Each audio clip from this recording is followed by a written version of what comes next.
फरायसा आफाद क'क्राझार जिल्लानि जा बे मोनसे 52थि थान्दै जखनथाइ हाबाफारि बेवहाय आंनि मोनसे सावरायमेलाव आंखौ आलासि बेखेवगिरि आलासि महरै लिंहरदों आरो बिनि मेइन टपिकआ जादों रायमना नेशनेल पार्कनि संरैखा आरो बिनि साखाथि फाखाथि थानाय प्लेन्स एरियानि मानसिफोरनि थांना थानायनि राहा लामा बा बेयाव माबायदि गोहोम खोख्लैनो हायो बिनि सायाव बाथ्राया खोब रंजाथावना जे जोंनि नैबे रायमना हालामनि बा जलायस्रि हालामनि बा कसुगाव हालामनि जोंनि रायजो राजाफ्रा जथायै खौसे जानानै जोंनि जारिमिनारि जा इम्पर्टेन्स आरो जोंनि दा मिथिंगानि समायना रमायना मिथिंगाखौ संरैखा खालामनाय बेखौ लानानै जों जेब्लायबो सांग्रां जादों आरो बे हालामा बेखौ संरैखा खालामनो हानायनि थाखाय आं खोब आंनि गोरबोनिफ्राय गोजोननाय मोनदों आरो जोंनि मानबगिरि प्रमद बर' बिथांनि दैदेननायाव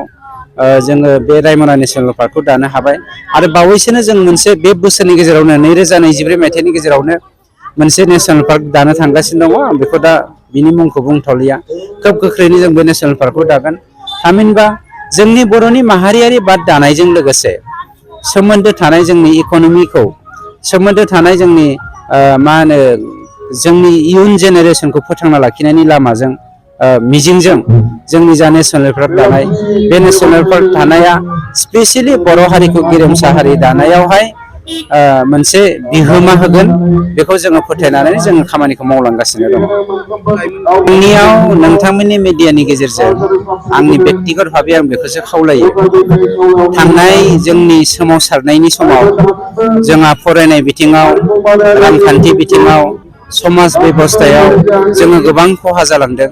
बेफोर खहाफोरखौ सुफुंनो जोंनो गोबां समनि गोनांथि जागोन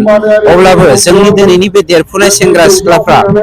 जोंनि माखासे मानसिफोरा बा सुथुरफोरा जानो हागौ बर'फोरखौ जौजों ड्राग्सजों माने गेलेहोनानै हारिखौ गाहायाव हायलांहोफिननो नाजानाय बेफोरबायदि गोबां राजखान्थिगिरिफोरबो थानो हागौ बेफोरनिफ्राय जानगाराव थानानै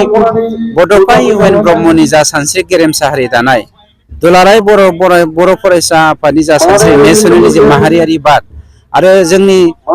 बर' थुनलाइ आफादनि जा प्रिन्सिपल माहारियारि बाद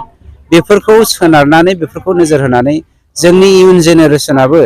मोनसे गेरेमसा हारि दानो बड'फा उपेन्द्रनाथ ब्रह्म बिथांनि जा सिमां बे सिमांखौ मोगथां खालामनायनि थाखाय खामानि मावनांगौ आं बेखौनो नोंथांमोननि मिडियानि गेजेरजों खावलायो।